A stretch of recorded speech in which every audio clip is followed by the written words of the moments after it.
Selamat sore dan selamat datang di rangkaian kuliah daring penjelajahan menuju Arsitektur Indonesia 2020. Kami ucapkan terima kasih atas kehadiran Bapak Ibu Saudara-saudari. Kami bangga dan bahagia menerima kehadiran Anda sekalian. Acara ini adalah bagian kelima dari rangkaian kuliah daring yang diselenggarakan oleh Lembaga Sejarah Arsitektur Indonesia dan Universitas Katolik Parahyangan. Acara ini akan direkam dan juga live streaming melalui channel YouTube Penjelajahan Menuju Arsitektur Indonesia. Rangkaian acara pada sore hari ini akan diawali dengan sambutan oleh Bapak Dr. Alwin Suryono, selaku Ketua Pusat Studi Arsitektur Universitas Katolik Parahyangan. Diikuti dengan resume singkat acara sebelumnya oleh Bapak Sutrisno Murtioso, selaku Ketua Lembaga Sejarah Arsitektur Indonesia. Kemudian dilanjutkan dengan sajian dari pembicara utama, yaitu Profesor Stephen Cairns dengan judul Architecture as Instrument. Sudahnya ditanggapi oleh Ibu Ovita Purwati, dan terakhir tanya jawab yang akan dipandu oleh Bapak Iwan Sudrajat. Pertanyaan dapat disampaikan menggunakan fasilitas chat Zoom, dan bagi yang mengikuti melalui YouTube Live dapat menggunakan fasilitas live chat YouTube. Pertanyaan mohon dilengkapi dengan nama. Kuliah pada sore hari ini akan diberikan dalam bahasa Inggris, namun pertanyaan dapat disampaikan melalui dengan bahasa Indonesia ataupun bahasa Inggris. Bagi peserta yang membutuhkan sertifikat, dapat mengisi Google Form yang tertera pada Zoom chat ini. Demikian, langsung saja kami undang Bapak Dr. Alwin Suryono selaku Ketua Pusat Studi Arsitektur Universitas Katolik Parahyangan. Dipersilakan, Pak. Terima kasih. Salam sejahtera bagi kita semua. Selamat sore. Yang saya hormati Profesor Stephen Cairns, PhD, pembicara kuliah kelima pada hari ini. Yang saya hormati Bapak Profesor Dr. Iwan Sudrajat dari Institut Teknologi Bandung sebagai pemandu acara kuliah ini. Yang saya hormati Ibu Dr. Ovita Purwani dari Universitas 11 Maret sebagai penanggap kuliah ini. Yang saya hormati teman-teman panitia dari Lembaga Sejarah Arsitektur Indonesia. Yang saya hormati teman-teman dan adik-adik panitia dari Arsitektur UNPAR. Yang saya hormati hadirin Bapak Ibu dari berbagai daerah Indonesia. Profesor Stephen Cairns, beliau arsitek dengan fokus pada interaksi bangunan, kota, masyarakat. Saat ini sebagai Direktur Future Cities Laboratory Singapura. Kemudian juga beliau Professor of Architecture di ETH Zurich dan Principal Investigator pada Urban Rural System Design Research Group di Future Cities Laboratory. Beliau juga penulis buku Building Must Die, A Perverse View of Architecture, penyunting Indonesia Series tahun 2017 sampai tahun 2021. Kemudian juga Urban Rural Systems Pilot Project untuk suatu expandable house, meraih Best Living Space Indo-Pasifik pada Indo Award tahun 2020. Menarik kelihatannya bicara hari ini. Kami ucapkan selamat berseminar, semoga dapat bermanfaat bagi kita semua, bagi dunia arsitektur dan juga bagi bangsa Indonesia. Terima kasih. Salam. Terima kasih, Pak. Berikutnya kami undang Bapak Sutrisno Murtioso selaku Ketua Lembaga Sejarah Arsitektur Indonesia. Terima kasih, Devi. Selamat sore kepada semua sahabat, rekan yang telah meluangkan waktu untuk hadir pada kesempatan ini. Hari ini kita akan menyimak kuliah dari Profesor Stephen Cairns yang pasti akan menarik sekali apabila kalau kita bandingkan, ya saya sekedar mengingatkan dengan rangkaian yang sebelumnya. Pertemuan yang pertama, kita menikmati sajian Robert Cowherd yang memberikan paparan luas mengenai keadaan pemikiran arsitektur di seluruh dunia pada saat ini, dan kemudian dia memberikan sedikit cuplikan mengenai pendekatan yang dia bisa digunakan untuk kita semua. Kemudian pada pertemuan yang kedua, Lai Chikien menyempitkan sudut pandangnya ke Asia Tenggara, dan kita tahu Indonesia adalah bangsa yang terbesar di Asia Tenggara, sehingga pantas sekali apabila kita perhatikan sajian yang oleh Lai Ziqian itu. Pertemuan yang ketiga sudah lebih tajam lagi ketika Koji Sato memaparkan hasil penelitiannya selama 40 tahun lebih di Indonesia dan memaparkan hasil penelitiannya itu kepada kita semua. Beliau juga menekankan beberapa sisi karakteristik arsitektur Indonesia yang perlu diperhatikan apabila kita ingin mengembangkannya di kemudian hari. Pertemuan yang keempat oleh Bagus Wiryomartono juga memusatkan perhatian pada Indonesia di tengah-tengah pergolakan pemikiran khususnya pasca kolonial, dan dia menyarankan kasus museum sebagai sarana untuk menuju sesuatu yang kita sebut nanti Indonesia. Jadi museum bisa kita gunakan untuk menuju yang istilah dia nation building, pembangunan bangsa, yang perlu kita bulatkan sebelum kita bicara mengenai arsitektur secara khusus. Saya berharap pertemuan yang ini akan lebih menukik lagi karena Stephen Cairns akan bicara mengenai beberapa pendekatan dan proyek yang mestinya akan sangat berguna bagi kita semua untuk menuju arsitek Indonesia yang kita cita-citakan itu. Sekarang saya ingin membacakan sedikit rangkuman yang disusun oleh moderator pada pertemuan yang lalu, Rahadian Prayudi atau lebih dikenal dengan Dodo, ketika memoderasi pertemuan dengan Bagus Wiryomartono. Ini isinya. Museum dapat dipandang sebagai sesuatu yang berwujud fisik ataupun tidak fisik dan merupakan produk dari tradisi Barat. Konsepsi Barat tentang museum dapat dikaitkan dengan ranah antropologi yang secara historis tidak dapat dipisahkan dari kebutuhan akan kekuatan dominasi dan superioritas atas perbedaan berdasarkan ras, latar belakang, budaya, dan asal. Belajar dari pengalaman Barat, museum dibangun sebagai representasi konstruksi potensial yang berkaitan dengan sejarah dan narasi lokal dalam rangka pembangunan komunitas dan bangsa. Pengertian museum dapat dipandang sebagai rumah ingatan yang memungkinkan kita untuk membangun kesadaran dan persepsi kolektif tentang diri kita sendiri sebagai bagian dari keseluruhan. Membangun diri sendiri berarti membangun suatu entitas yang digambarkan secara subjektif dalam hal suku, komunitas, dan bangsa yang secara politik, ekonomi, dan sistem terorganisir secara sosial dengan sejarah bersama. Secara arsitektural, museum adalah perwujudan dari tujuan yang dibayangkan secara ideologis. Arsitektur museum perlu inklusif dalam hal koleksi dan pameran. Dengan kata lain, museum terbuka untuk beragam koleksi yang penting bagi memori kolektif lokalitas dan konektivitasnya dengan yang lain. Museum bukanlah hanya menyangkut permasalahan bangunan, tetapi lebih merupakan suatu situs yang hidup atau tempat pelestarian dan pelestarian sistem nilai bersama yang menggambarkan kesatuan spiritual bagi keluarga, lingkungan, komunitas, dan akhirnya bangsa. Museum merupakan tempat yang dapat mempersatukan kita sebagai umat manusia.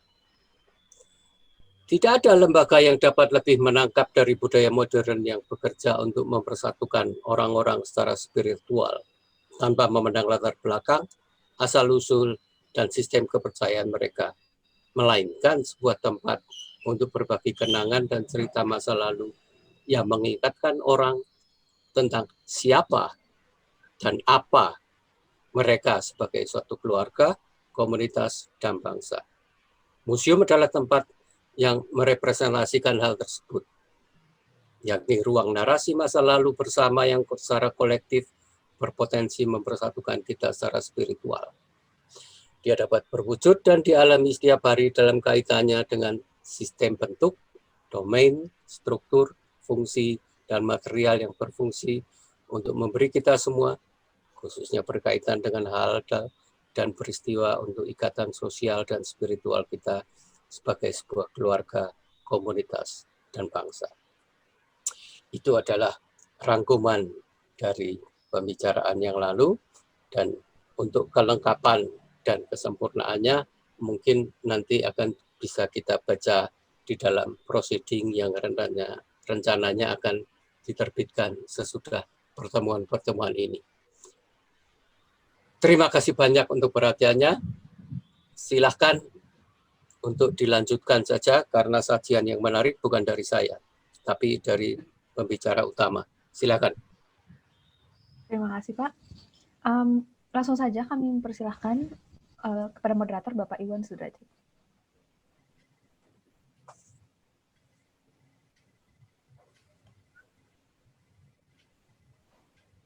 Okay, good afternoon, ladies and gentlemen, all colleagues and students of architecture. Today, the Institute of Indonesian Architectural History, or we know it as Lembaga Sejarah Arsitektur Indonesia, has the honor to convene a public lecture from a distinguished scholar who has experiences in studying architecture and urbanism in Indonesia, Southeast Asia, and Monsoon Asia, namely Professor Stephen Cairns. Professor Stephen Cairns will deliver a lecture entitled Architecture as Instrument. You might be very curious what is meant by instrument in this lecture. Instrument to achieve what purpose, for whom, and by whom this instrument is utilized. Before we begin with the lecture, allow me to briefly read the biography of Professor Stephen Cairns. Stephen Cairns completed an undergraduate degree in anthropology and classical studies at the University of Otago. He trained in architecture at the University of Auckland and practiced as architect in New Zealand, Australia, and the Pacific, designing an award-winning headquarters for the Secretariat of Pacific Community in Nomia. He subsequently undertook doctoral studies at the University of Melbourne, where he wrote a thesis on the colonial architecture in Java, with an emphasis on the aesthetics and the politics of representation. On completion of his PhD, he was appointed to a lectureship at the University of Melbourne. He took up a senior lectureship at the University of Edinburgh and was appointed professor of architecture and urbanism there in 2009.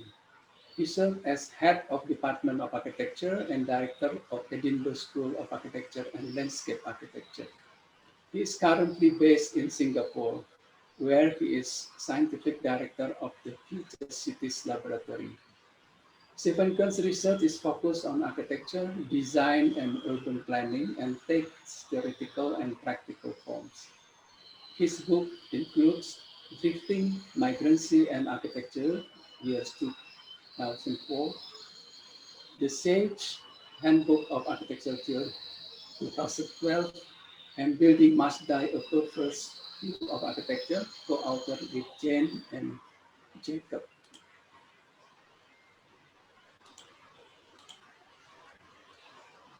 This afternoon's program will consist of 3 parts. The first part is a lecture from Professor Stephen Cairns, which will take around 45 minutes. In the second part, Dr. Ovita Purwani will present her responses for around 30 minutes. In the third part, we will have a question and answer session. with Professor Stephen and Dr. Opita for about 45 minutes. Time allocation for Q&A can be extended if necessary. For audiences, please submit your question in chat column by mentioning your name, your briefly stated question, and to whom the question is addressed. So without further ado, please welcome Professor Stephen. Time allocation for Professor Stephen is around 45 minutes. Please, thank you very much. Thanks everybody for the kind introduction. Thanks Prof Iwan. You may not know this, but when I was doing my PhD in Melbourne, your PhD was very important to me. I have a photocopy of your PhD still on my shelf, so I'm very grateful for that.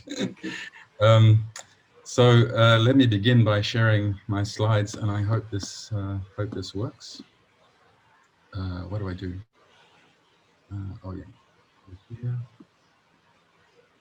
How do I share slides again? Oh yeah, share screen. Yeah, share screen. Architecture as instrument. Can everybody see this? Yes. I think I'll just do it this way, yeah? Or is it if I go full screen, I lose everybody's... Oh no, that works, okay. Yeah, so thank you very much. I'm very excited and honored to be asked to speak to the Institute of Architectural Historians for many reasons. The first case, I myself am not a professional historian. However, I'm very interested in history, architectural history. I've taught architectural history, and I find architectural history very important as a method for my broader research, but also especially for the research which takes the form of practice. So that's a little bit of the kind of background. The structure of what I'll show will elaborate that a little bit. So the title of my talk is Architecture as Instrument, What Architectural History Can Say About Current and Future Challenges in Indonesia. And I'll be drawing on some of the work that we're doing here in Singapore, and it also, this occasion allows me to reflect back a little bit on some of the themes that I've worked on in the past that I really hope can, in a way, can reactivate in the framework of this discussion. So there are 6 sections. I've said I'm interested in challenges. There are many, of course, in the region and in Indonesia, but I'm going to take the question of urbanization specifically, and the matter of urban-rural relationships and why that's important in Indonesia. Then I'll come back to architecture, a much more specifically architectural question. What is instrumentality and why is that term at the top of in the title? Then I'll go a little bit more detail to talk about some of the amazing vernacular architectures in Indonesia, but I have a very specific interest. There are many experts working on this, so I have a specific interest. And that interest takes the form of what I'm going to call the 5th and the 6th facade. And I think the vernacular architecture can help us reflect back on those larger challenges. And to demonstrate that, I will have 2 projects, both of which are linked. One is called the Expandable House, and the other one is called Agropolitan Settlement Systems. So these are kind of linked, and the one is a little bit more real, and the other one's a bit more speculative. But I would hope, and I'd be interested to discuss this later, I hope you would see in a way the way in which architectural history is motivating some of these practices. Certainly that's the aspiration. So let's proceed. Let me begin by thinking a little bit about the question of urbanization generally, and a little bit more the specific consequences of that transformation for Indonesia. This project, this aspect of this challenge, the framing of this challenge begins globally. As I said, it's widely known that urbanization has a planetary reach, but it's perhaps not so well known that it reaches around the globe in different ways and in different times. So what I'm going to simply show you is to demonstrate that remarkable difference, and I'll do it especially spatially. So this little vignette takes a sample of sites around the world in all the continents, and it takes the same scale. I'm going to show you a series of maps. It takes the same scale, and it takes 3 criteria. It looks at population density, 500 people per hectare, or is it per square kilometer? a crop coverage of 30%, and a nightlight radiance of 3. What that simply means is these are relatively dense areas. They include agriculture, and a nightlight radiance of 3 simply means that these are more economically productive than, say, a traditional rural village. So those are the 3 things to keep in mind, and I think it'll become obvious as to why that's interesting in a minute. Whoops. Okay, so these are samples, all taken at the same scale from around the world. And even at this large scale, you can probably see that the North American and the European and even the Central American models, these are the urban areas. But in fact, they're relatively scattered and they're relatively small. As soon as we come to especially the Nile Delta, you can see this is a very, very large area. You can see southern India, these are very, very large areas. This is northern India.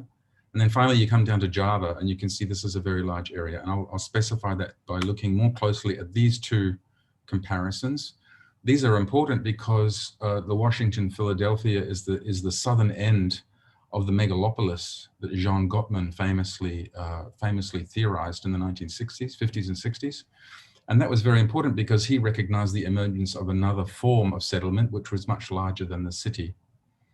And I'm going to show you an example from West Java by comparison.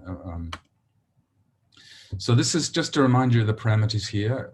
We're looking, everything that you see inside these white contours fulfills the criteria that we've set. So population of 500 people per square kilometer, at least 30% crop, and at least above rural levels of income, of GDP. So what this shows is that most of these regions, these classically urban regions of Washington and Philadelphia, don't have agriculture. In other words, they're classically urban. Let's compare that to West Java. This is the same scale and the same parameters. So there's no rice being grown in the center of Jakarta, and there's no rice being grown in the center of Bandung. But nonetheless, you can see these very, very large regions across the whole of the north coast, all the way through to Cirebon and beyond, and many, many parts of the inland of Java are already aligning with this kind of mixture of urban and rural kinds of characteristics. So let me just go back. This is the same data, the same parameters, and you can see something fundamentally different going on.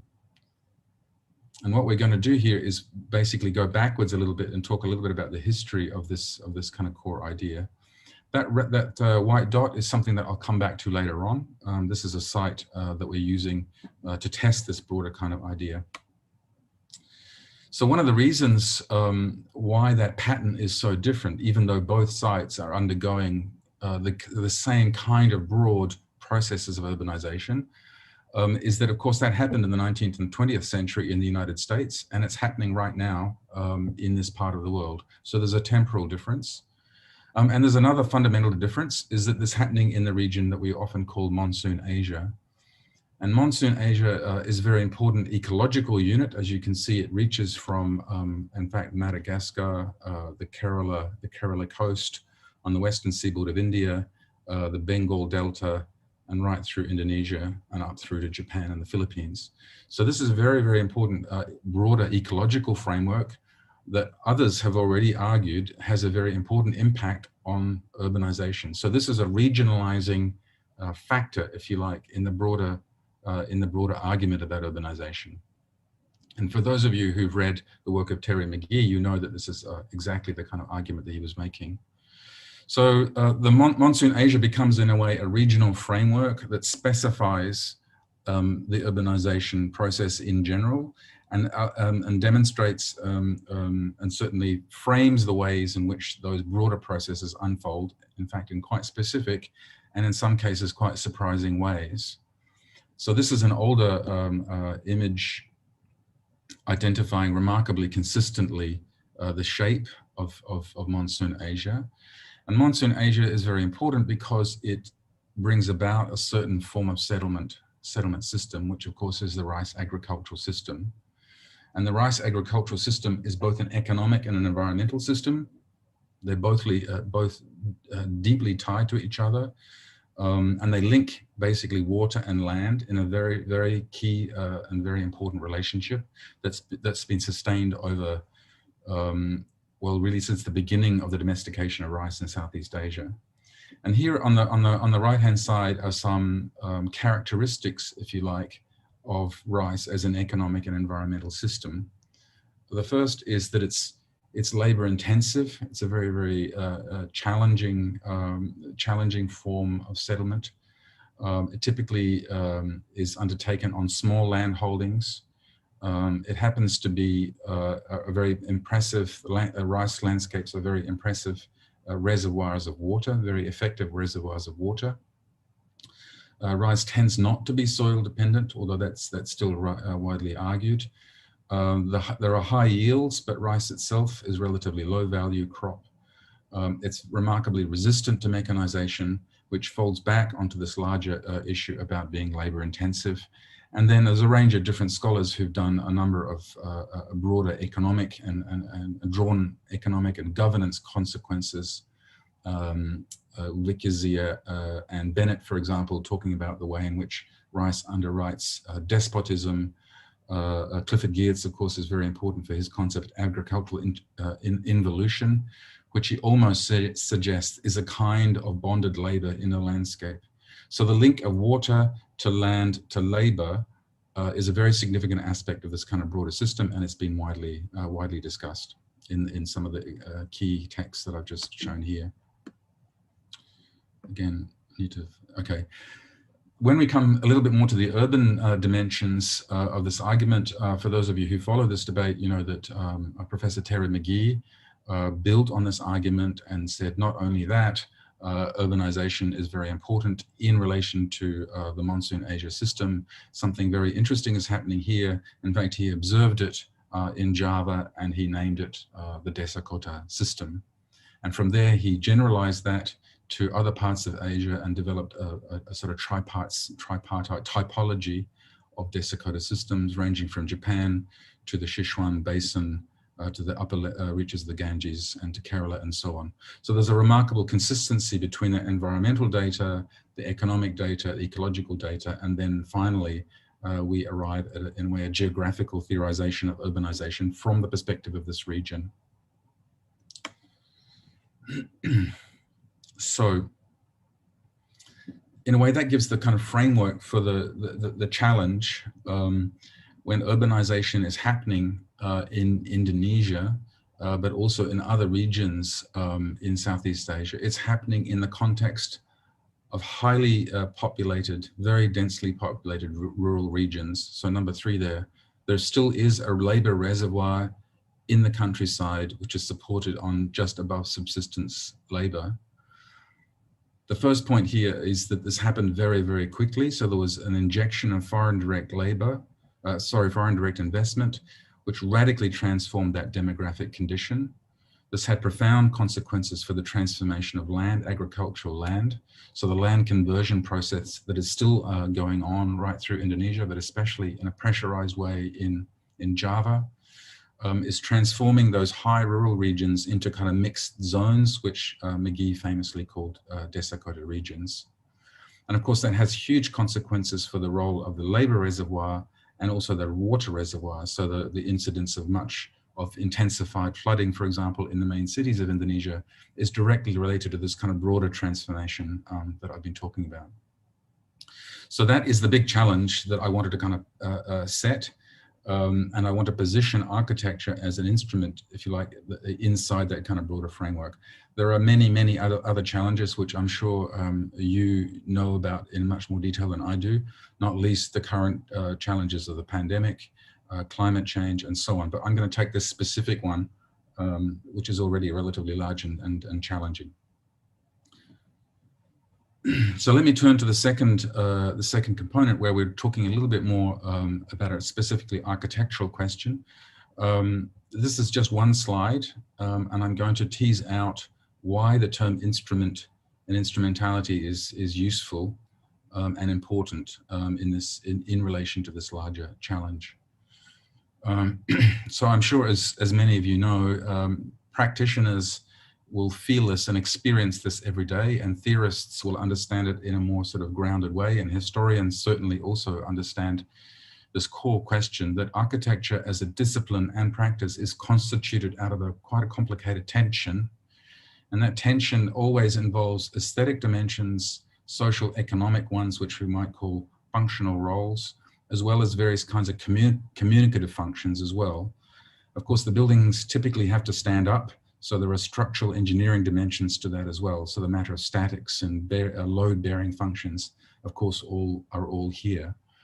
Again, historians among you will know that this was formulated at the very beginning of architectural history and theory in the work of Vitruvius, the oldest surviving text that theorizes architecture, that puts firmness, commodity, and delight. So firmness, the functional aspects of the building standing up, so the engineering dimensions, commodity, the usefulness of the building, so its functional aspects, and delight, which most people translate to be a kind of aesthetic enjoyment of the building. So architecture, whenever it loses one of those, in fact, resolves the tension and simplifies the question, but probably strays into a neighboring discipline, typically engineering when the aesthetics are stripped out, or art if some of the firmness and the functional roles are stripped out. So practitioners know this very well, that it's in fact always a matter of holding these things together. Now it's a tension because at the core of that argument is the way that aesthetics, this is in the Western tradition, aesthetics were defined and developed formally really from the 18th century onwards through the work of Immanuel Kant in particular. And he defined aesthetics as a kind of sensory experience of nature in particular, but other things, of course, later on, art and architecture, but always to the exclusion of the usefulness of that artifact. So nature had to be understood for what it said and how it communicated to the subject directly, not for the agricultural productivity of the landscape or the forests that would later bear wood and timber and lumber. And the same for art. Art, of course, is very happy inside this space because it means it doesn't have to be concerned with usefulness or functionality in any respect. That's not to say there isn't functional and useful art. Protest art in Indonesia has a very powerful tradition of activist art that, of course, has a direct political function, or at least aspirational function. But nonetheless, art typically is the holder, if you like, of this aesthetic value.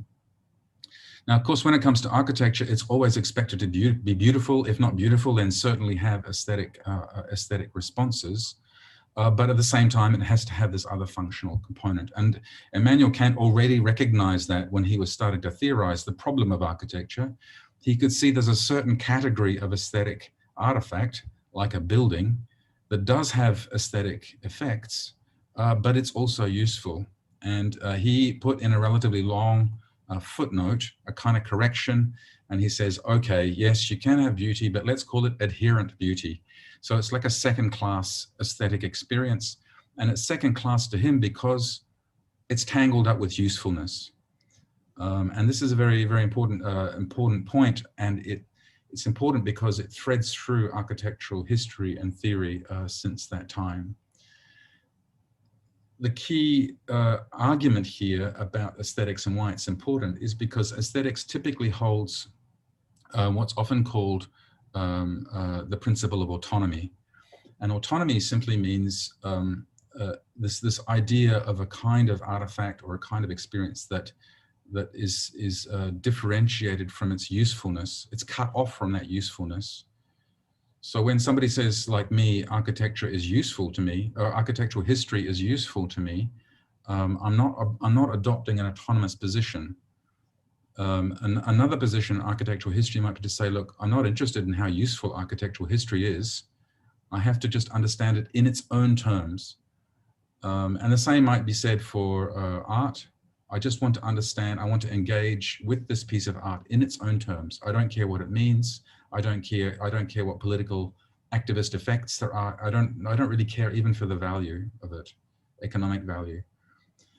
So that's the autonomous position. And there are all kinds of important conditions inside that. It just sounds like an art for art's sake position. But in fact, there's a very powerful social and critical dimension that comes from that. If you can insulate yourself from economic usefulness, the pressures of politics, the pressures of the client, the pressures of external impacts on your work, if you can guarantee a kind of autonomy to your work, you can also bring about a kind of critical perspective, which allows you always to have a different approach to the larger cut and thrust of the real world. And that basic argument is also played out in architecture. So there are those who say architecture is an autonomous practice, by which they mean I'm interested really in the formal effects of, as Le Corbusier famously said, the disposition of pure form in light. So that's a classic sort of formalist and a classic autonomous position to take. So my argument here is quite the reverse. I think that we must hold attention in place. So I'm not making an argument for instrumentality and usefulness, but from time to time, I think there is a rallying cry that needs to be made. And I'm making that here in this framework to say, yes, autonomy is important.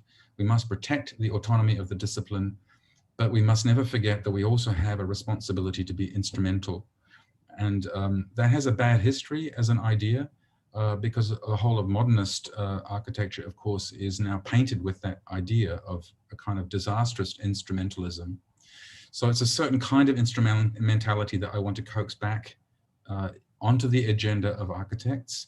And I would seek the support of architectural historians to think about the different histories of instrumentality in architecture.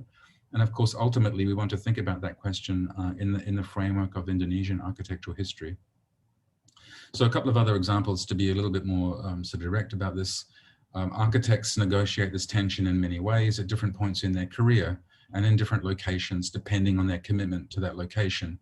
So just think of the career of Le Corbusier. It spanned structural rationalism of Plan Voisin, and then when he went to India, he was doing expressive, highly expressive brutalist kind of buildings. Of course, there's projects like Ronchamp, which call for a spiritual agenda that were clearly not drawn out of a structural rationalism. So he's moving in and out all the time across this tension in a very productive and highly celebrated way. And you can think about your own favorite architects, Frank Lloyd Wright, Mies van der Rohe, Louis Kahn, Utzon, Venturi, Scott Brown. All of these figures managed that tension in different ways and at different points of their career and at different projects. So they are both autonomous practitioners sometimes, but also highly instrumental in other ways. And I think that's important. So I'm going to emphasize a little bit more the instrumental side for reasons that I'm making in this last point. If there are big, threatening, serious challenges, I find it very difficult to assert the autonomy of architecture, especially in the context of the one that I've just sketched. So I would always ask, how can architecture be useful? To whom, for whom, and under what circumstances? And if that's the case, then clearly we have to think about what architecture does. And that means architecture has to be also an instrument. So this is the argument that I've set out here, in response to that broader question about urbanization. Okay, well, I'm pleased we have a chance to talk about this later on. I'd be delighted to come back to these points. So let me press on. This is a bit more proper, in a way, architectural history. Again, I'm not a professional, but I love the material that's available in Indonesia, and I'm going to reflect a little bit on the history of and reception and study of vernacular architecture in Indonesia to make this kind of fourth point about this slightly speculative point about these two facades that I'm calling them, the fifth and the sixth facade. So in pre-colonial vernacular traditions in Indonesia, I think, as we all would probably agree, there are many, many clues about these instrumental aspects, things that we can think about in relationship to these kind of broader challenges. And of course, there is a long tradition already. In my experience, Roxana Waterston was a key figure. She was not really a historian, but an anthropologist. So she was thinking about more an ethnographic approach. Even then, she had to operate as a historian because she was looking at a photographic archive. So she wasn't looking at contemporaneous vernaculars, but vernaculars that were recorded in the 1950s and 60s. Of course, the work of Gunawan and the work of Iwan is also very, very important in this kind of framework, and it's certainly material that I read and have drawn upon in my own thinking. There are people who are working for slightly more coffee table book publications like Dawson and Gillow, and there are many, many others in every airport bookshop. You know, the Bali style, the Java style. It's on the outer edges. It's not always academic, but it's very powerful in a way it documents contemporary vernaculars. And then there are a number of contemporary Dutch scholars who are working quite systematically in quite a typological way, looking again through documenting existing traditions in Indonesia. But the one that always catches my eye and catches my imagination is a book I'm sure many of you know, is the PhD dissertation by Theodore Galliston, published in 1936. And I find this especially interesting because he's doing something a little bit different to the other kind of actors in this area. And Galliston, so he gives us an insight in a way into pre-colonial vernacular buildings, because he's looking at the temple reliefs, especially in East Java, in the Majapahit era, in a way to extract a kind of typology of a pre-colonial building and architectural stock. And of course, if you know the book, you know it's quite a wonderful catalogue of all the different kinds of buildings that were being used. I'll show you a little bit more detail in a moment, but just 2 or 3 reflections on that book. First of all, it's relatively conservative. It's simply looking at the reliefs and extracting the typological built forms in those reliefs. But in that remarkably narrow and beautifully designed piece of research, remember it was a PhD project, he leaves us with this incredible documentation of a snapshot of 200 or 300 years worth of construction. Again, not the temples themselves, but what the reliefs of those temples capture in the background of the various stories that they narrate. There are 2 or 3 important points that I'll just make as sort of interesting footnotes that I'd like to come back to. There are very important shifts between Central and East Javanese forms of representation. It's not the focus of the discussion here, but I can't help note them as we go by. So if you visit the Borobudur or the Prambanan, and you compare the buildings there and the ones that you find in Candi Tigawangi or Candi Jago or Panataran or something like that, they're really quite different in style and content. I'm going to talk about the content primarily, but the style is also interesting. The reliefs themselves become thinner, so there's a flattening of the depth of field. The composition is also broken up, so you certainly feel like you're inside a classical representational space in Borobudur and Prambanan, and it's much more fragmentary and idiosyncratic, and I'll show you an example in a moment. And I also think, and I'd be very interested to know if other historians know this for sure, but I also think there's many, many more kinds of building which are represented in the everyday life of the East Javanese temples. So it feels like the everyday life of these settlement systems are emerging much more directly onto the Candi walls than they do in those much more sort of top-down, centrally planned structures of Prambanan and Borobudur. So that's just in a way an important side in a way on the representational style. But the big issue I'm interested in, of course, is the technique that Galliston used. So this is a very famous panel, not as famous, of course, as the ones from Central Java, but this is from the Candi Tigawangi. And you can already see in the background, I don't know if I can indicate here, you can see, so the main pavilion here looks like it contains a couple of lovers. You can see this very beautiful roof, curtains, some turned columns here, and then a plinth that it sits on, further curtains and a lamp here. So a very beautiful scene. But in the background, we can see these beautiful Bali style pavilions and pagodas, early sorts of forms that you typically find much more in Bali later on. The Makara form here, and even some kind of sort of gated suggestions of gates. So there's mixing of timber architecture as well as stone architecture, and but principally these fragile timber forms, and that was the important focus of Galliston's work. But what Galliston did was simply go systematically around the East Javanese temples, documented them very carefully, and then overlaid, and then you can see in a way he extracted or excluded the everyday life content in order to deliver to us just the architectural framework. And in some ways that is a kind of autonomizing move. So he's saying, let me strip out the contents, let me strip out all the things that the architecture does, and just show you the architecture in its own terms. So the advantages of that, of course, is that we can see the structure of the roof, we can see some of the ornamentation schema, we can see the way the column was designed, we can see the relationship in a way to the curtains. So it's a very, very elegant diagram. But of course, the key point is it's helpful to think across both of those elements in the discipline. So once you get that idea, you can see the work that he did. I mean, it's remarkable that he went around all of these temples. I presume, I imagine he had a set of assistants, but nonetheless, it's a remarkable documentation.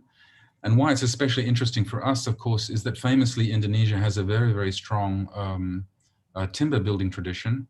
I'm very sorry I didn't get a chance to hear Koji Sato's presentation, and I hope it was recorded. But one of the key issues, of course, is that timber is not an archaeologist's friend. In other words, unlike stone, it disintegrates much more quickly. But if those timber forms are carved in stone, in a way they are commemorated, and then the stone becomes like a kind of textbook or catalogue of these forms. And so, so Galliston's work is very important for us. And I think it's also a great example for a certain kind of contemporary scholarship that we could still be doing. For example, I haven't seen this work done on Prambanan or Borobudur. So it'll be very interesting to develop some of those comparisons. So the ones that we just saw on this page from Jawi and Surawana and Panataran are slightly more religious-oriented structures, which are interesting, of course, but you see a lot of that in Central Java. What you don't see so much are these much more everyday life, very ordinary. They look like domestic dwellings. They're platforms for living. They're very simple. And again, you recognize a lot of these kind of forms. Now here, it becomes very, very interesting because at this point, we really start to see what I've been calling the fifth and the sixth facade. A typical contemporary outlook, of course, a young architect is always taught how to draw elevations, and the elevations always prioritize the four facades, the front and the back and the two sides. I'm simplifying here incredibly, of course, but nonetheless, I believe that's quite a defensible position and probably is quite the default way of teaching.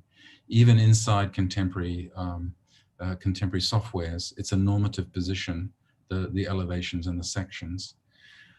What those four elevations do, of course, is that they interface with each other and neighborhoods, and they produce privacy and much more conditions which are very important inside an urban framework. And I'll come back to that in a moment. But what these diagrams show, I think, is that first of all, there are very few actual facades, the four facades.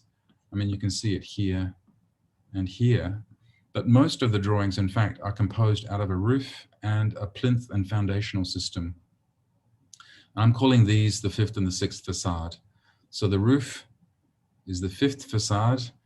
And why it's a facade is because it might not typically face someone or an audience, but it certainly faces the sky. And if you go back to the argument that I made earlier, the sky and the earth are locked in a very, very powerful relationship in monsoon Asia in a way that they are not in other parts of the world. And they're locked inside that relationship because the labor of the rice field and the rice system has to maintain that relationship between the relentless flow of water, the water down onto the kind of rice fields themselves for productive purposes, but also into the aquifers underneath the soil. So there's a very complex sectional relationship, if you like, between the sky, which I'm calling, which the roof addresses, if you like, and the sixth facade, which is the plinth and the foundation. And this, in a way, addresses the soil.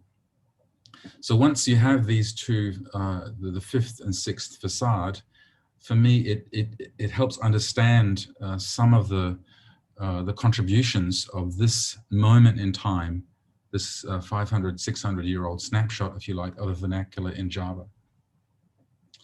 And then the top right, there's another footnote that's just to show you an example of one of the diagram, one of the reliefs from the Borobudur. This is from the hidden base of the Borobudur, but you can already see it's quite a different style. It's much more controlled, much more sort of sophisticated and classical and courtly in its composition to the ones that you find in East Java. And I'm just going to go back and just show you the one from Tigawangi. So for me, this is a very exciting panel, because it depends, of course, on your outlook. If the classicists among you might prefer the more sort of controlled composition of the Borobudur and Prambanan, but for me, this is a much more sort of chaotic and lively and very exciting composition, probably a little bit more provincial in style, and in that provincial sort of quality, other things happen. Everyday life seems to infuse its way into the scene, which you don't really get so much in the Borobudur, even in these lower reliefs. Okay, so let me just formalize a little bit more the argument I've made through the work of Galliston and through the method that he worked with. So I'm arguing I want to focus on these two aspects of vernacular architecture: the fifth and sixth facades, the roof and the floor foundations. The roof and the foundations are important, and they're key, I would go further to say, they're key aspects of the Indonesian vernacular. And of course, many people have made this argument without having to go through Galliston.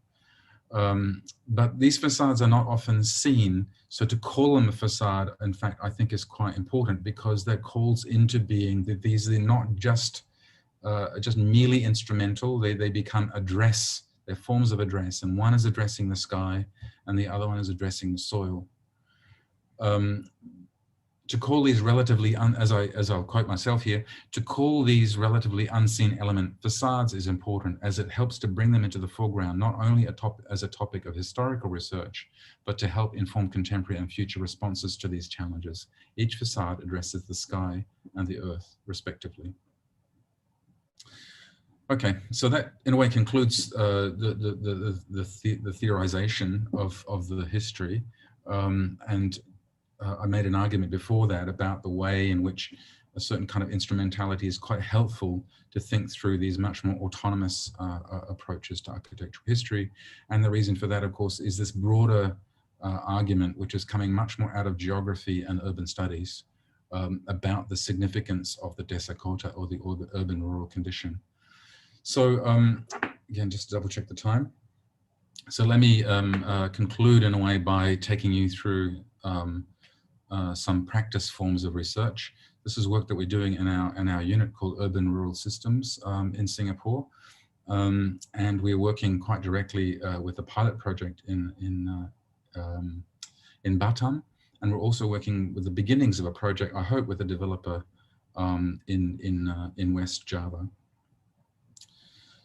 So when we take, in a way, history out of its autonomous space in the Majapahit era, and even out of the lens of Galliston in the late colonial period, and we try and make use of it in that sort of slightly more instrumental way, then it raises a set of questions of what does it mean if you have this lens, in a way, of the roof and the foundation.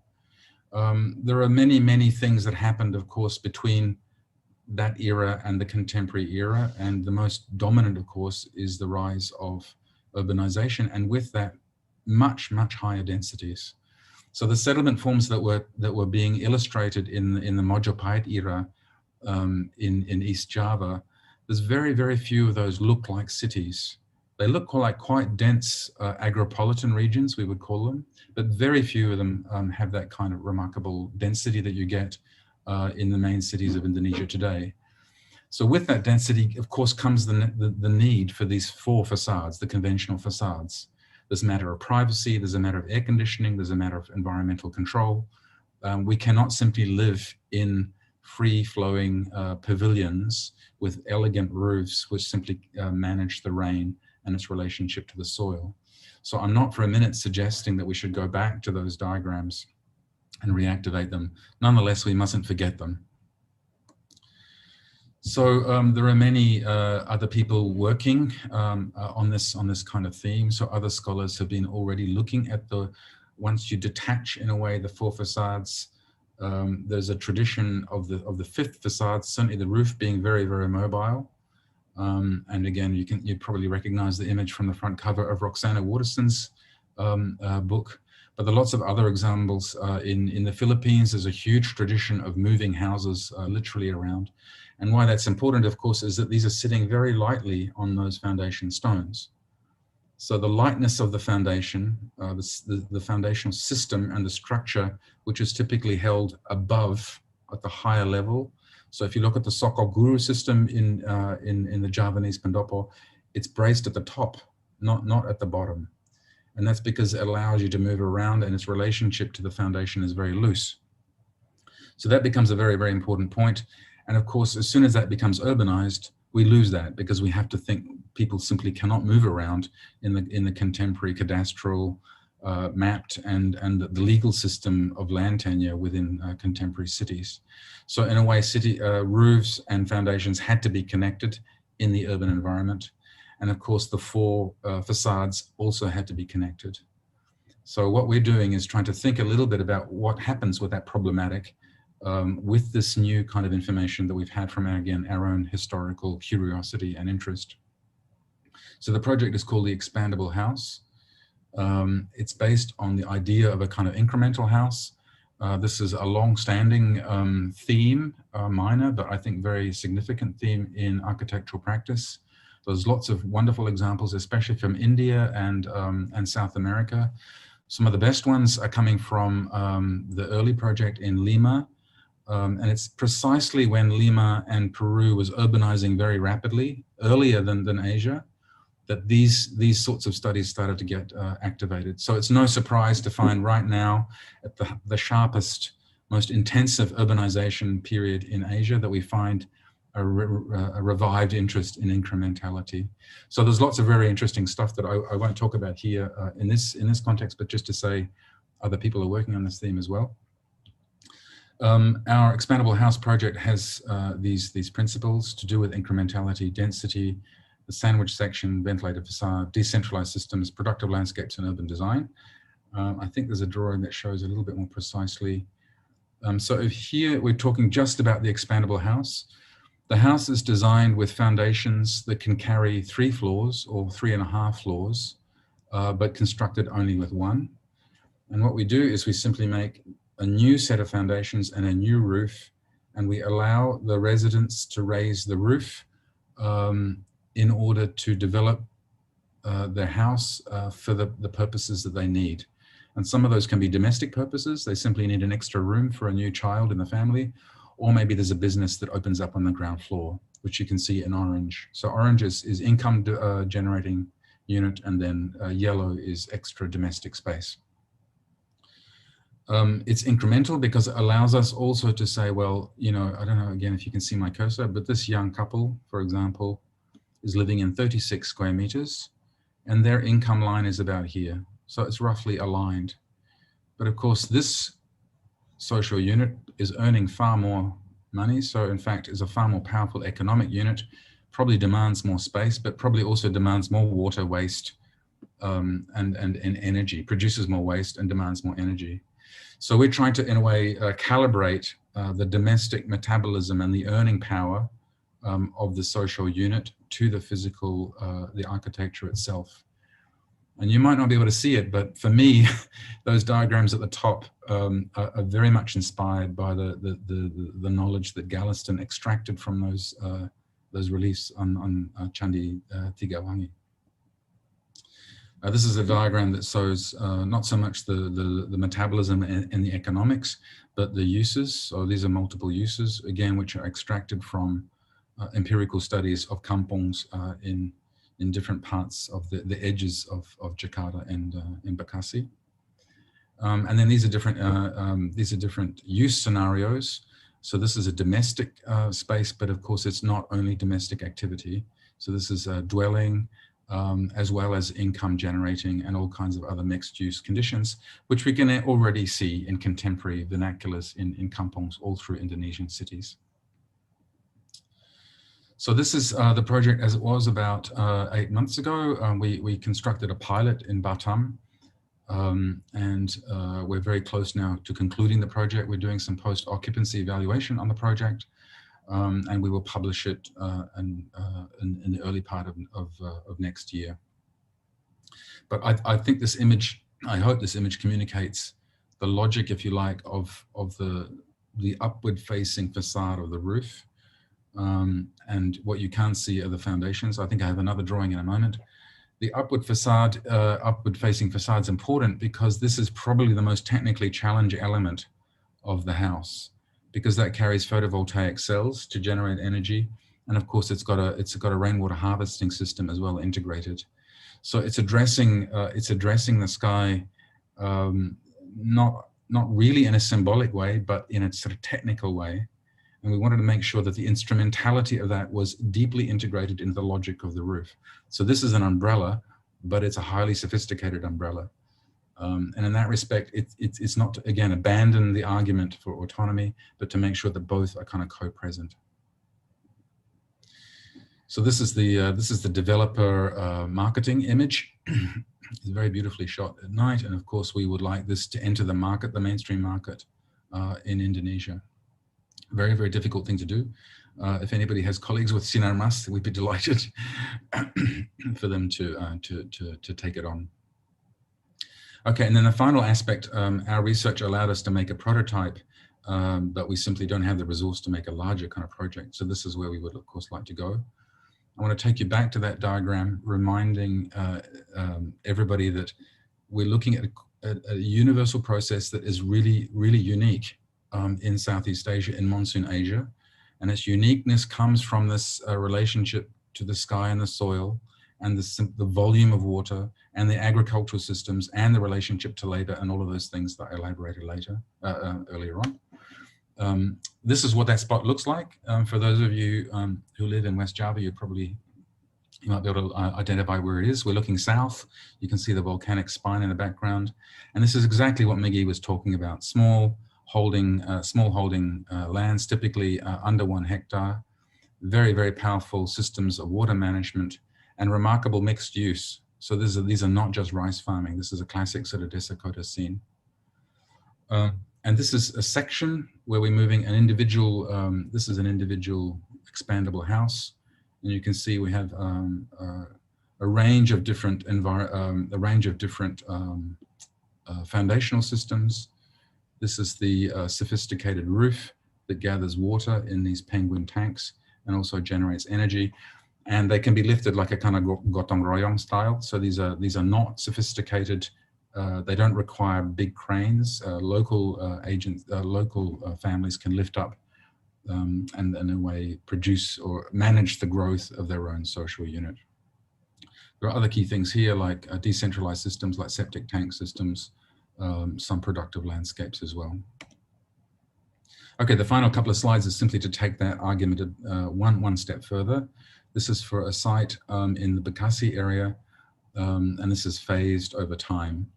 So not only do we have the metabolism of the house, but we also have the metabolism of the region.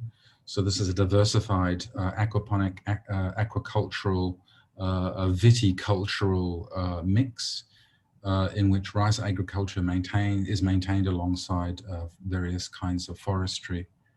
I have to just shift this. I don't think you can see it here. Maybe it's on the next. Yeah, so we're just walking through time. This is an imagined future scenario in which that township builds incrementally, but of course it's looking after its own energy and its own economy. So it's calibrated. Its own consumption demands are calibrated to the economic income that are possible inside this with this kind of density and this kind of functional mix. Okay, so that concludes the paper. Just in retrospect, I just want to thread it through again let's say to secure the argument. I've made from the very beginning the point that architectural history has to have an autonomy, but there are also times when it has to have a very strong instrumental aspect. And now is one of those times, given the kind of complexity of the challenge that I sketched above. This means that architectural history then needs to have a certain kind of lens. It needs to be looking out for the way in which water is managed in architectural, in historical sources. It has to look out for the ways, clues of the ways in which the platform and the foundation is made. What are the soil bearing capacities? What evidence do we have in the archive, whether it's in the library or in fact, even on the Chandi bas relief? So once we have this kind of lens, for me, it opens up a certain kind of way of thinking, which might begin with an instrumental question, but then will rely on the techniques of architectural history. And these, of course, are to do with the very careful labor of going through archival material and making sure that that the evidence is in place in the right way and the right time. So that was the opening argument.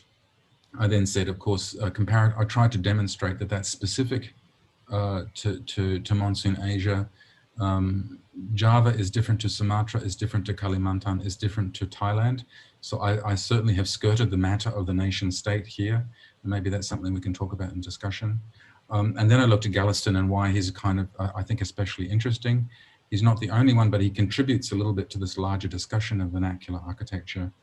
The particular method that he uses is also very interesting because it gives us access to this remarkable archive and catalogue of historical forms.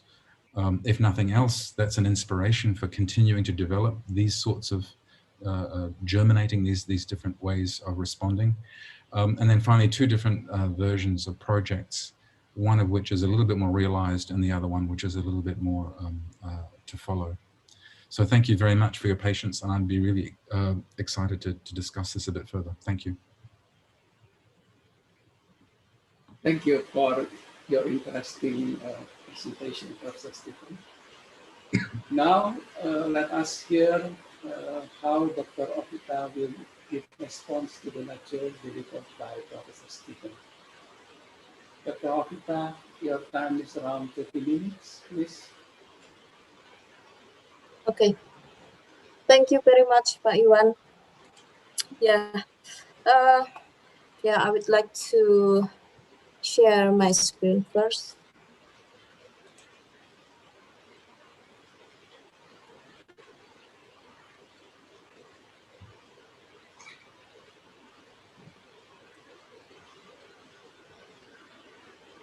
Well, I have to admit that the first time I heard about what Stephen Cairns' title is the architecture and as instruments, I got confused.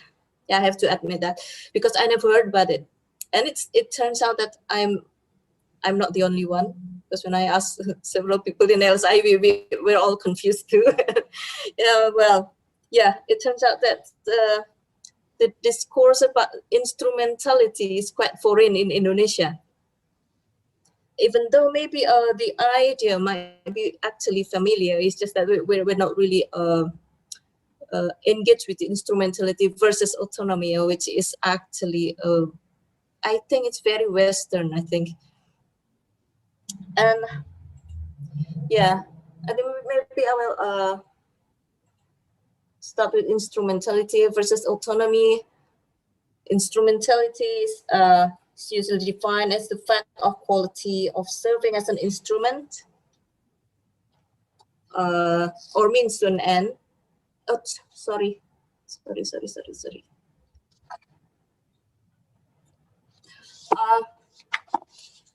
While it is usually considered as an opposition to autonomy, and autonomy is defined as somebody to have its own rule apart from other rules. So it's in autonomy.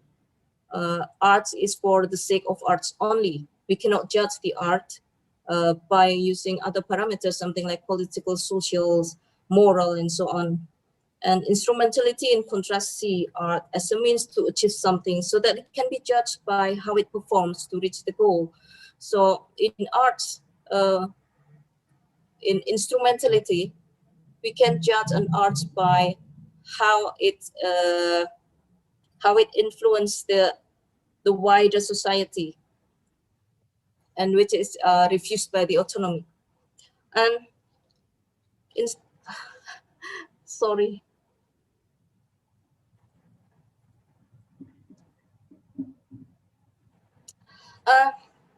Instrumentality and autonomy, particularly in arts, actually rooted on the opposition between ethics and aesthetics. Well, ethics is the study of principles relating to right and wrong conduct. So there is right and wrong in ethics. And aesthetic is the study of beauty. So there is no right and wrong, but it's about beauty or ugly. And two of them are always considered to be in separation, unrelated, or even to negate to each other.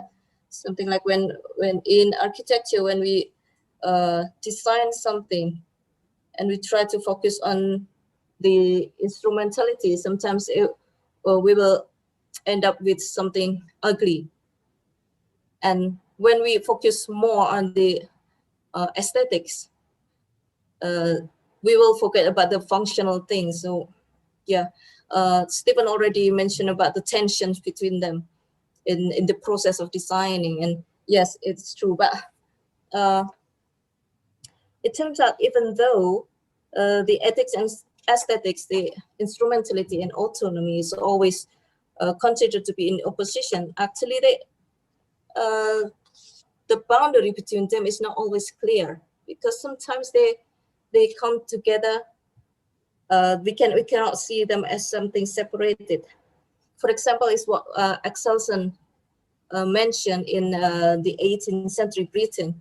It's about some form of art which seems to be aesthetic is actually political. And also Pierre Bourdieu in Distinction mentions that some form of art is actually related closely to social class. For example, where we can, for example, is classical music. If we hear about classical music, then we always think about the high social class. And in the context of Indonesia, if we heard about dangdut, for example, then we will always think about the low social class. So aesthetics sometimes cannot be separated from the ethics, from other aspects, something like social, moral, and so on. And in architecture particularly, because architecture always have function that we have to fulfill, but also that it is demanded to be beautiful. So it's the overlapping between ethics and aesthetics. So yes, there's a tension between them, and we have to fulfill all of them. And Mangun Wijaya, Indonesian architect, in his book Wastu Citra even went further by putting aesthetics and ethics together in causal relationship, where he said he judged architecture by saying that indah karena benar. So it's aesthetic because it's beautiful because it's right. So it is aesthetic because it's ethics. Oh, it might be because of the roots of these philosophies. Actually, Western and Mangun Wijaya is based on Indonesia in particular. So his way of thinking overlap these two things, and he doesn't put it separately. However, in since 18th century, when there's the philosophy of aesthetics, the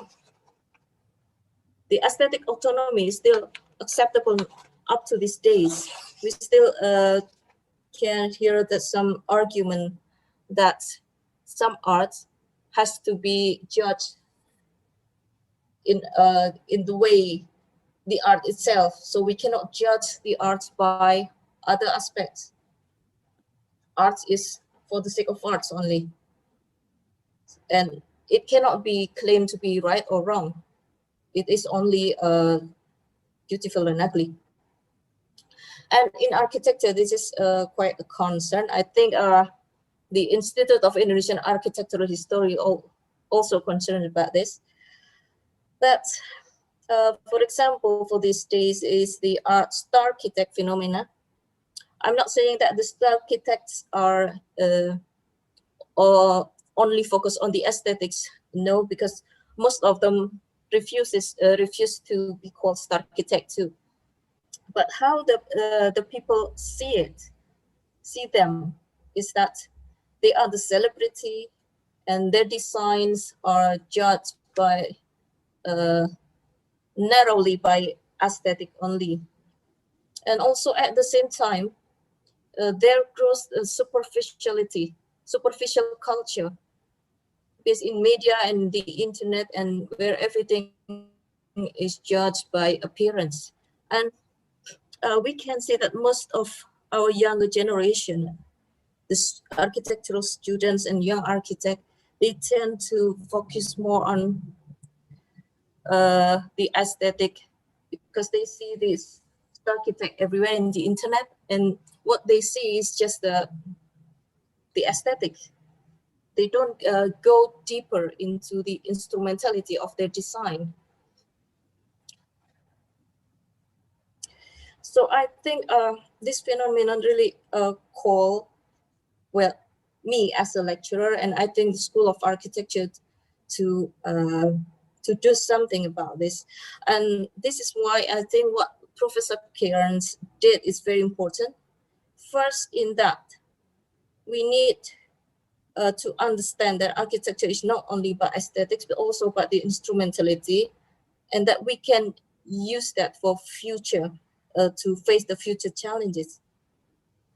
And also that we need more novel studies on vernacular architecture. And as we know that in Indonesia, we have diversity. I think we are the most diverse region, because we're archipelago separated in 1,000 islands separated, and we have so many diversity.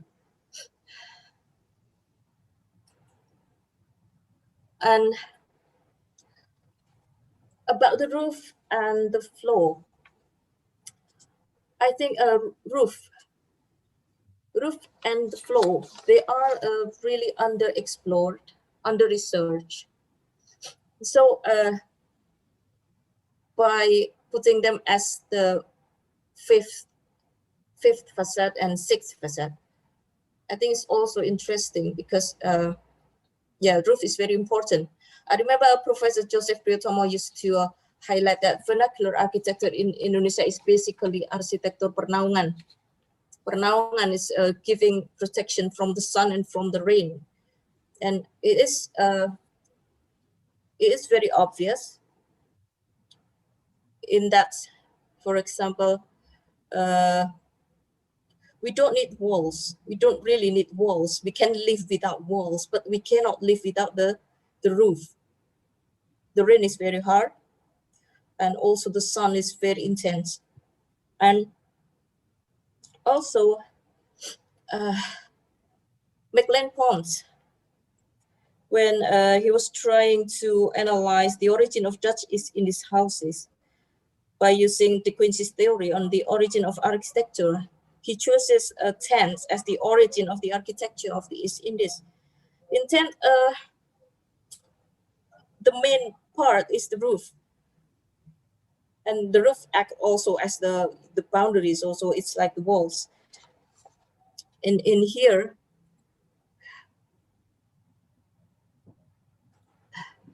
we can see his diagram from the tent to, in this case, is the Javanese house with Sokokuru.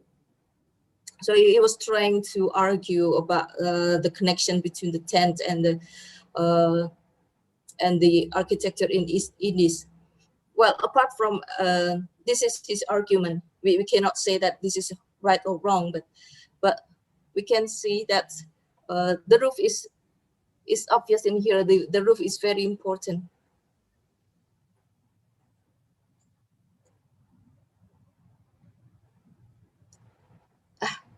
Sorry, I cannot control my mouse.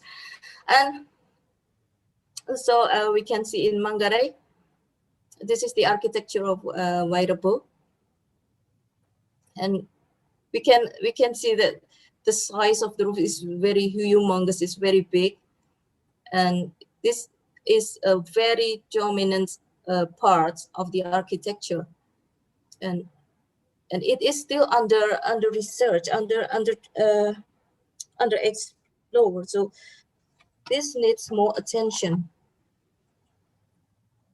This also we can see that in other parts of Indonesia, in Mamasa, Toraja, also Batak, we have various type of roof which needs our attention to explore and to research.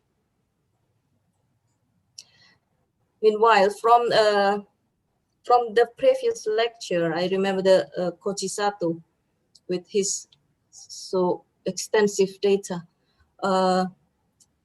He shared some loads of data about the vernacular architecture in Indonesia, and if we see this picture, we can see that this picture cannot be seen in the elevation. We cannot see it. So we really need this kind of data. We really need to have this database to explore. So what Kochi Sato gave us was very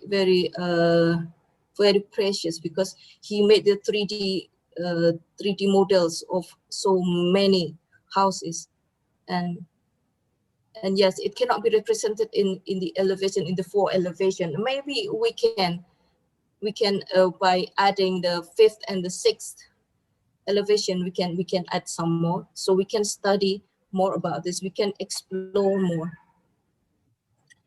And back to what I said about the superficiality and also the phenomenon of starchitect, I think to help with a young generation right now, to me as a lecturer, and I think others too, that we need to explore more about the vernacular architecture, but maybe in a different way, just like what Professor Cairns did by using the 5th and the 6th facade, and also by focusing on the instrumentality of those things, so we can use it for the future, to face future challenges, as what Professor Cairns showed us with his projects. Okay, thank you very much. Thank you.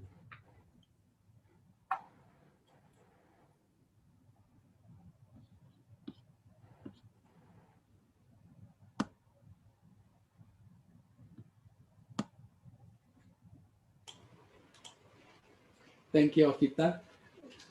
I just want to ask Professor Stephen, is there any response to Okita? Yeah. Just a short one. Yes. Well, thanks a lot. It was really helpful. It's just so, my apologies because you didn't get my material much in advance, so I really appreciate you saying those thoughts. It's very helpful. Yeah, I think the point is well made. I'm a little bit worried about these Venn diagrams, because the Venn diagrams tend to say that it tends to produce a kind of oppositional quality. And I certainly think that, just to pick up one of your points you made, superficiality often gets attached to aesthetics. And I would also resist that. So in a way, I've been talking about instrumentality, but it's really the relationship between them that's really, really crucial. And I think that is the literacy that architects of one of the few disciplines has, because it has to pay attention to the aesthetic world and has to pay attention to the world of instrumentality. And I agree. I think there are people like Mangun Wijaya who do kind of link these two together. However, I'd make one other point is that what comes out of this history of aesthetics and autonomy is the possibility of another kind of outlook. So therefore, it's not even connected to ethics. So just because it's right doesn't mean it's beautiful. And I think the autonomous position would always try and protect itself from being correct. So for me, that's a very important aspect of autonomy. It allows the possibility of critical resistance to normative positions, whether that's a normative, an ethical norm, an economic norm about the world of capitalism and what we should do, or a functional norm. So that's a very important and treasured place to be. But I'm simply saying that needs to be in dialogue with this kind of instrumental aspect, and that's one of the key aspects of our discipline. I think we could talk another time about the specific, the super the deceptive aspects to aesthetics. I think a lot, again, just thinking about myself as an undergraduate, it is all about kind of superficiality, but inside that is contained a very, very powerful critical position. So I'm a little bit nervous about that, but generally speaking, I think the sources you set out are kind of very interesting. And I think the Bourdieu, the concept that the perspective that he brings is also very important, because it sort of socializes our discipline and reminds us that there is an outside of our discipline as well. Yes, lots of other things, but I think I really enjoyed it. So thank you so much. Okay, thank you. We can go to the question. But mostly it's not a question, it's more like a kind of comment, yeah. The first one comes from Professor Chikian. Regarding the 5th and 6th facade, my 1996 dissertation was already titled Rough and Roof, Construction of Bound Space in 6 Sumatran House Form. Maybe Professor Chikian can elaborate a little bit. Can we hear Professor Chikian, Devina?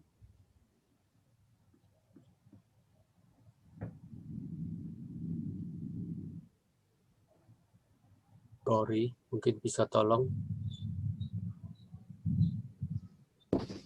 I think Professor Chikian left the meeting already. Oh, it's already left. Okay. Okay. Well, let me respond. Well, what it suggests is that I'm not the first person to say this. Okay. I think that's fine. That's true. I'm not. It's also saying that I'm not a good historian because I didn't give the right bibliography, and I think that's also true.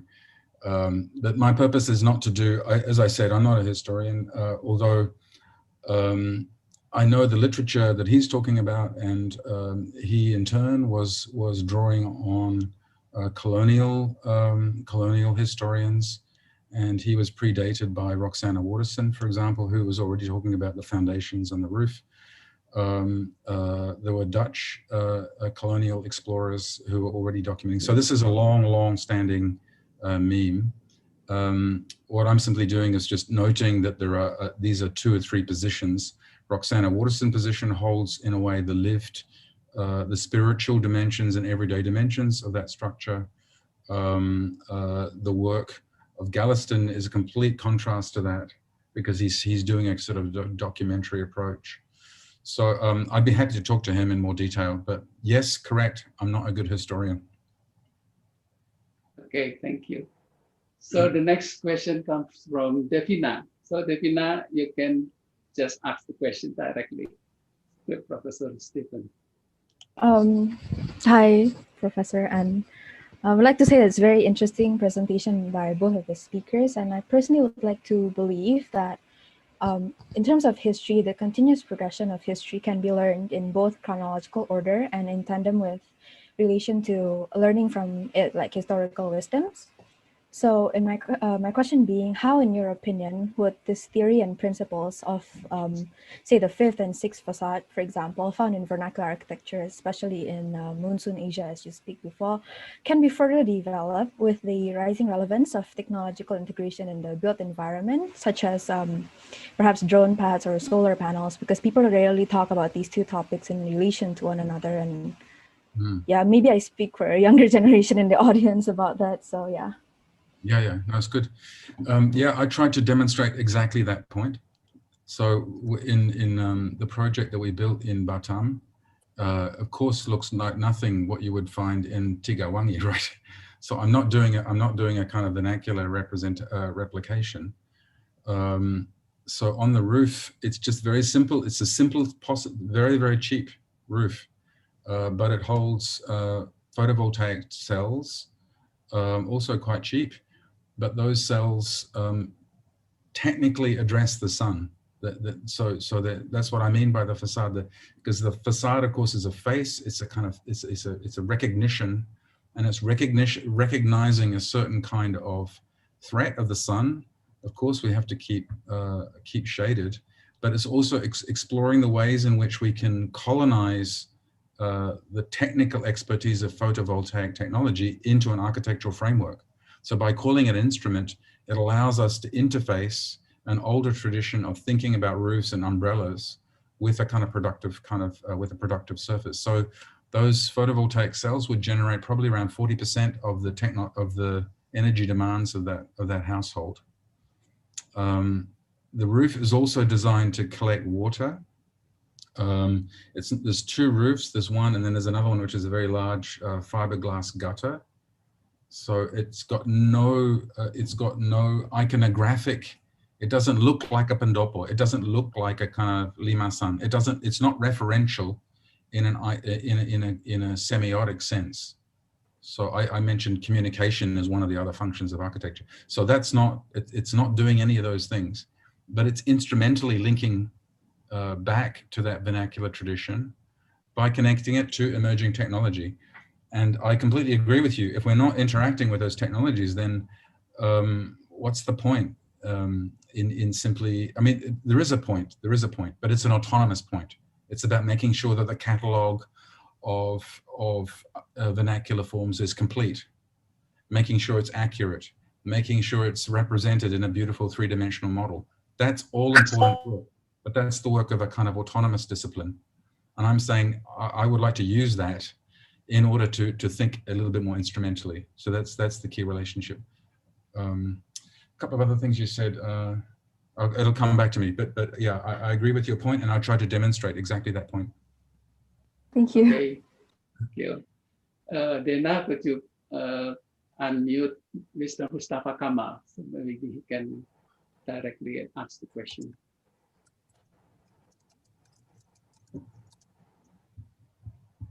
Hi, Stephen.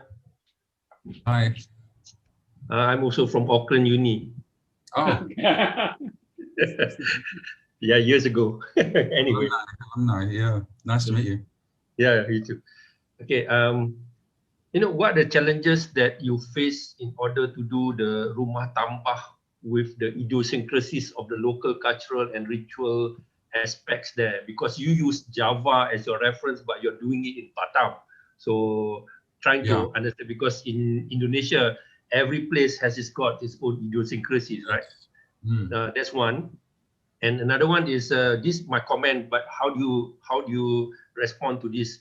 Instrumentality will always have a direct relationship with the various population people in Indonesia, vocation and also ritual to show power and also purpose. Like you referred with Bali, you referred to the East Java, then also in another place in Batam. So what's your comments on that? How will you proceed with other projects in Indonesia? Thanks. Yes, very nice questions. I really like them. Very difficult, very difficult. The thing that strikes me about how anchored is a vernacular tradition. Like how far, if you're saying this is from Central Java and then you go to Solo and Jogja are slightly different, but actually the same structure. But then you go to East Java and then to Bali. those vernaculars historically were anchored because the mobility of populations was much reduced. It was very hard to move around in that pre-colonial environment. But the one really interesting clue, of course, is that historians say that Majapahit, big chunks of Majapahit culture are now represented in Bali. So there's a huge movement of the East Javanese culture, which is already transformed from Central Java to East. Again, this is not my area, but the archaeology that I've read says that there are important DNA relationships between the built form culture of Java, of Bali, and the built form culture of East Java, and the built form culture of Central Java over time. So it's simply to say vernaculars are not rooted in place, and they're not rooted in time. They're also mobile agents as well. And I think that's what makes them available to think instrumentally.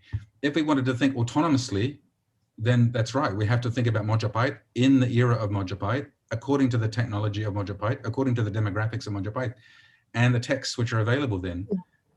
But as an architect, we're looking to play a little bit with the possibilities of that.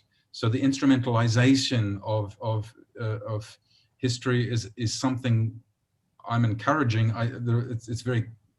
I think we have to be careful about it because it can also be abused in all kinds of ways. So I found that very interesting question because we have no record of the vernacular in Batam. I mean, there are contemporary examples, and they look like Melayu so if you go to Bintan, some of the other cities and settlements are very interesting, and I think there are contemporary vernacular forms there, as you might see at Pendopo in the countryside in Java, but I have no idea of what the old vernacular was like in that area. So I'm not making a case by looking at the location and trying to extract a form. I'm a modernist, so I'm making a generic product that can be used in other parts of Indonesia. So I'm interested in the mobility of the package that we make. And the package that we make is precisely, we often call it like a seed package. So inside that seed are technological elements that we hope, we don't know that, we hope would unfold in different ways in different parts of the country and different parts of Monsoon Asia. But the outer edge of it, I think, is Monsoon Asia because of that relationship between, rice agriculture, all the kind of demographics I talked about at the beginning. But having said that, the weakness of the project is the cultural dimensions of it. That is true. I wouldn't say it's a weakness, but it's certainly not a prominent aspect of the project. We generally feel that the culture is delivered by the people who build the house. So we give them one floor, but they build 3. What happens in those 2 floors is up to them. We just make sure that they can still generate energy, they can still gather water, and the foundations and the roof doesn't fall down. That's the instrumental promise. But the cultural component, we're a little bit, we say, well, hands off. But it's not satisfactory. I agree with you a little bit. I think it's not. I'm not commenting on the satisfaction because architecture, as what the person that criticizes your presentation just now said, that in architecture there's no right or wrong. It's only whether it's appropriate or whether there's only usefulness for that particular place. So I think it would be very much, I would like to see, because I saw that thing previously during the Archifest in Singapore, that if you were to reconstruct it as a kampung principle rather than as a house principle, maybe the result will be different. That means it's much more relaxed, much more informal layout. Yeah. Because from what I can see, the layout is very regimented, like what you call a linear, and it follows the street. So I think, if I may, as we are in a discussion, the further use of a history that can be done, if I may suggest, is, and I also like to learn, is what if we were to do it in the historical aspect of a kampung, where you say just now about there's a quota, right? So maybe that will change a little bit the resultant effect. Hopefully, inshallah. It's a good. It's also a good. Thank you. It's a really good point. For those of you who didn't see it, I was talking to the Institute of Architects in Singapore about an hour ago, and it's a little bit schizophrenic. But we always have an argument about that drawing. I didn't put it in. It was my colleague Mia, and what that drawing shows is 16 hectares, a 16-hectare layout. And you're right in the sense that it's not really designed as that's not the design of a town. It's the optimization of all the different possibilities. The last slides I showed in my selection show much more how the different elements, it's not just one rumah tamba. We have to develop 5 or 6 different typologies. And then what you're saying is that they have to be interacted in different ways, in different configurations. So I totally agree with you on that. And I think we need a developer to help us. Yeah. Okay. Thank you. Next, I will invite Professor Gunawan Cahyono. Devina, unmute Pak Gunawan Cahyono. Sudah. Terima kasih. Thank you, Stephen, for preparing very seriously this lecture, because I had already attended your other lecture in Ari's session. I think this we played more seriously. So thank you. Don't tell Ari though. And that's because your love about it. That's very nice of you to say that, yeah. Okay, Stephen, since you are here, I just want your help. You understand that Indonesia is tanah air. Yeah. Okay? You mentioned about water, how the roof translates the water into the earth. But I encountered recently a lot of water people. They do very simple structure every day. Yeah. And they can change their religion. It looks like they are not tied to the government. A little bit like Zomia, but Zomia is a hill people, right? Yeah, yeah. We have water people. So what do you think about that phenomenon? Also, wow, that's a super interesting question. There's lots of ways to think about it. First of all, it links a little bit to the previous question. I have that feeling every time I'm in Batam or Riau. This is not Java. I mean, it's so island. It's like a mini. Of course, it is a mini archipelago, and so the vernaculars tend to be over the water. They tend to be a lot more kind of based around fishing and not rice. There's no rice production. So the courtly cultures that developed in Java, hinge around these rice fields, which is the Zomia argument, right? Which says that all of these populations are held in a kind of indentured labor relationship to the Kraton. That's the argument that's made. Whereas you go outside Java and places like Riau, which I know a little bit more, it's to do with fishing. It's much less labor intensive, much higher value than per unit, if you like. But it's also quite an impoverished area. So it's the famous argument about the historians writing the story of the winners. There's very little historical record. Maybe you know more than I do, but there's very little record of what the Riau archipelago might have been like in terms of kind of vernacular. And partly to do probably because they were also interacting with the sea. So it's much more dynamic than the monsoon rains. So I would simply say that's a fantastic question, and we would have to develop it further. But I would simply say that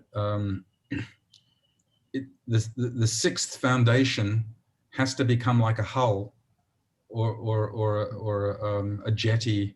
So it's a different kind of tradition. If you don't have historical records, you can look at what's available right now.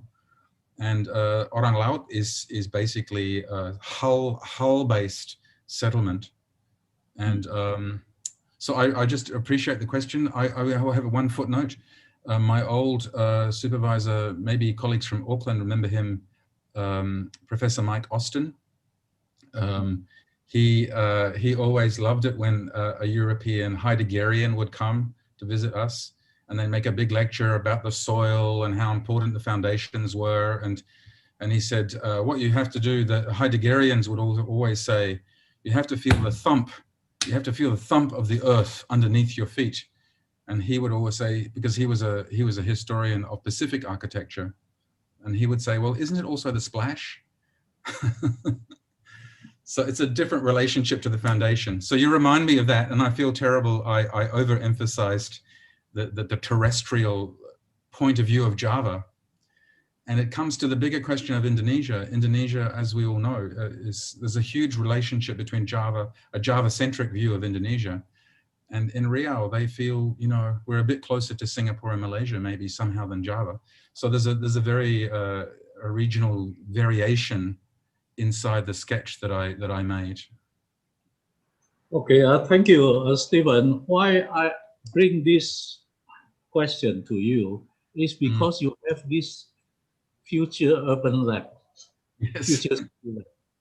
So probably you have the fun or something, then you spend a little bit time on this area. Orang Road is a very good example, actually. Yeah, I agree. Probably you can. Well, we have to convince the Singapore government. You have the capacity, you have the lab, you have the instrument. I'll call you, and maybe we can cook up an idea. I would love to work on something. At least we cannot afford that right now. Yeah, especially in the COVID condition. Okay, thank you very much. What would happen in Singapore, that becomes then a land reclamation project. So we have to be careful about, because Singapore has its relationship to the sea as well. But at the moment, it's quite a you know, binary relationship. So the sea is available to be reclaimed as land, which is not the Riau, not the outlook that you're suggesting, which is a kind of amphibious settlement pattern.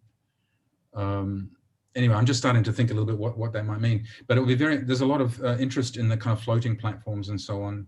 Maybe it would be an interesting theme. Yeah, some years from now, you can make some proposal for the rather than Singapore, right? Yeah. Yeah. Thank you very much. Thanks a lot. Thank you. Since you already mentioned about Heidegger, I would like to point also on your fourth point, fifth and sixth facade about the roof and earth. It reminds me to the concept of Heidegger about concept of between earth, between the earth and roof, the sky. He said between roof and the sky. So he quoted that dwelling consists in achieving a nearness to the earth, the sky, mortals, and divinities. I just wondering, is just a coincidence of using the sky and the earth like that, or is you already you are inspired also by phenomenological idea from Heidegger? Maybe you can explain about this. Thanks a lot again for raising it. That's a really interesting point. Not explicitly, but yes, I of course I'm interested in the way that he activates the agenda for dwelling, and I think that's really important, and that phenomenological dimension. And inside the big sweep of modernist architectural production and theorization, Heidegger is very important, because he reminded us in a way about the situated role of architecture, and that dwelling is not just fulfillment of function. It's not existence minimum. You know, you don't have to have a toilet and a bathroom and a roof and enough air conditioning. That's not dwelling. Dwelling is understanding your relationship between the earth and the sky. So in that respect, I'm I find it very powerful and informative. The other aspect of course is more a post-colonial critique, which says, yeah, but when Heidegger talks about the earth and the sky, he means the world, but he's only thinking about German soil and German sky. So this is a very famous maneuver of all Western theory. is that it says, this is what I observe, and I hereby generalize to the whole world from what I observe. And in a way, not all theory has that empirical core, but it's the same with Immanuel Kant and other big European theorists. So the post-colonial argument is to say, well, it's like what Mike Austin did in the Pacific. He said it's one thing to talk about the soil, but what if everybody lives off the sea? Then what happens to the whole philosophy of earth and sky? Dwelling has to be recalibrated to earth and sea. And I think there's a little bit what Pak Gunawan was also pushing towards, and that means we have to break up these big universal claims without losing the power. We have to then, and then one of my other favorite writers was Lyotard, who was talking about little narratives. So breaking up the grand narratives and having little narratives that were a bit more empirically accountable. So if you're reading Heidegger and you're sitting in Riau or the Pacific, it doesn't make sense because it's not the same soil, it's not the same sky. And also, I don't think Heidegger would be even the sky. The monsoon sky is so profoundly different to the German sky. So that's what the post-colonial critique does. It just says, yeah, you're talking universal, but it's different, it's different, it's different. So. Okay, thank you. I think all the questions, I think, so, before we close, could you please make a final statement, Stephen? Oh, me? Yes. Well, just to say, I really, really enjoy it. I genuinely I find it very exciting, the questions that you asked and the discussion. I appreciate a couple of things because so far we've been working very much in architect mode. So, making a building and then, negotiating with the local authorities, and it's very practical. But this is the first opportunity I've had, and I want to step back and think about it a little bit more intellectually. And I found that very, very exciting. And I really want to develop this. So apologies, for example, to Chi Kien, for example, so that not everything is in place. But so for me, this is the beginning of an extra phase of the project that I'm looking forward to developing. So if I can do it in the context of this, I'd be very excited. Thank you. Ibu Okita, ada komen terakhir, silakan Bu Okita.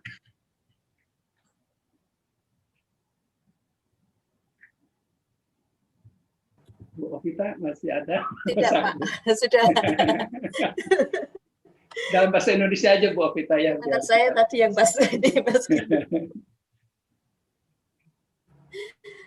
Baik, ya saya kira ini cukup menarik ya, karena kalau kemarin yang lecture yang Koji 1, saya pikir kalau Koji 1 itu kan datanya banyak sekali itu, terus kemudian sebetulnya setelah itu apa sih yang harus kita lakukan dengan database seperti itu, dan saya pikir dari Stephen Cairns yang hari ini kita paling nggak kita mendapatkan ide, oh ternyata kita bisa mengeksplor di sini loh.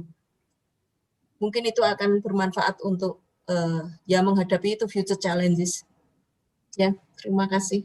Baik, terima kasih. So, I will not present the conclusion of today's program.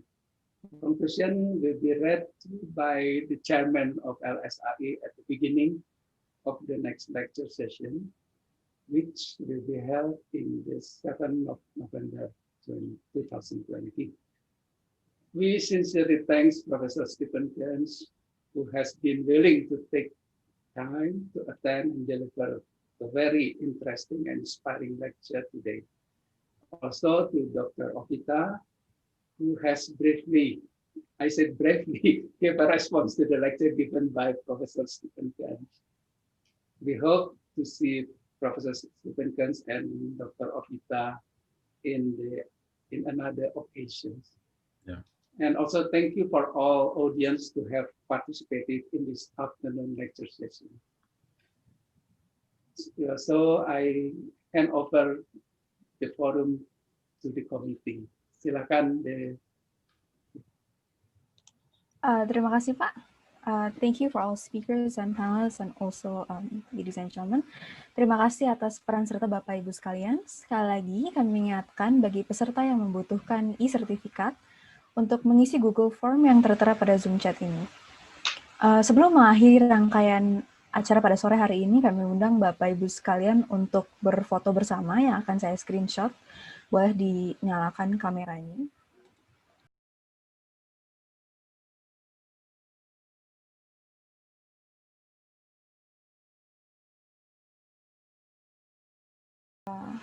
Sudah. Kami ingatkan juga bahwa bagian ke-6 dari rangkaian kuliah daring penjelajahan menuju arsitektur Indonesia akan diselenggarakan pada hari Sabtu, tanggal 2 November tahun 2020, yaitu 2 minggu dari sekarang. Kami harapkan kehadiran Bapak Ibu sekalian pada acara tersebut. Selamat sore dan selamat bertemu kembali. Terima kasih.